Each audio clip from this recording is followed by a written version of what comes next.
Good evening, everyone, and welcome back to my channel. I hope everybody is doing well tonight. I'm just relaxing, winding down for the evening, and I wanted to come on and have a little conversation with you. And tonight, I want to talk about one little word that carries a whole lot of weight: love. We say it all the time. I love God. I love my family. I love people. Okay? But here's the question. Can people actually see that love in the way we treat them? Because love is one of the strongest attributes of God. The Bible doesn't just tell us that God has love. God is love. And if we say we are following Christ, then somewhere along the way he loves has to start showing up in the way we live. Now, I know what somebody might say, well, I'm not God. No, baby, you're not, and neither am I. But we're supposed to be following him. And when you follow somebody, who's supposed to be leading? Them, not you. See, sometimes we want Jesus to lead us right up until he starts taking us somewhere our flesh doesn't want to go. Forgive them. Lord, you sure? Be kind to her. Jesus, did you hear what she said to me? Love him after what he did. Now, Lord, see, we get real spiritual until love becomes inconvenient. But following Christ means I don't get to rewrite his instructions just because somebody got on my nerves. And here's where we really have to examine ourselves. We want people to be patient with us, but are we patient with them? We want people to understand us, but do we try to understand anybody else?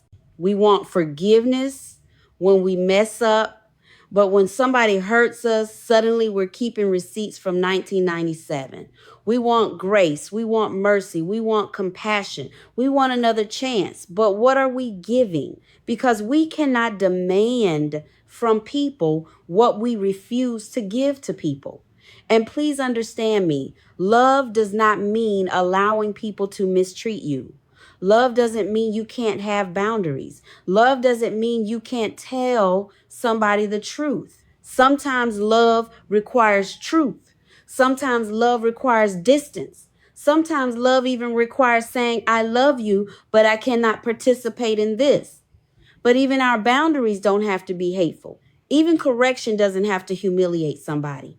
Even when we're hurt, we still have a responsibility for how we respond. That's the part we don't always want to talk about because it's easy to point out what somebody did to us. But every once in a while, we've got to turn that finger around and ask, what am I doing? How am I speaking to people? How am I treating people? What does my attitude look like when I don't get my way? How do I treat somebody who can't do anything for me? And here's a big one. How do I treat somebody after they've disappointed me? Because anybody can love people when everything is going right. The real test comes when loving them costs you something. Jesus didn't tell us to love only the people who love us correctly. He didn't say love people only when they're easy to deal with. And he certainly didn't say treat people however you feel like treating them and then put a Bible verse on Facebook. I said it. Because sometimes we're quoting scripture with one hand and holding a grudge with the other. Something about that picture doesn't quite match. And I'm not talking at anybody tonight. I'm talking to all of us, including me. We all have areas where God is still working on us. But once we know better, we have a responsibility to do better. So tonight, before we look at what everybody else needs to change, maybe we ask God, Lord, show me me. Show me where I need to soften. Show me where pride has gotten in the way. Show me where I owe somebody an apology. Show me where I need to forgive.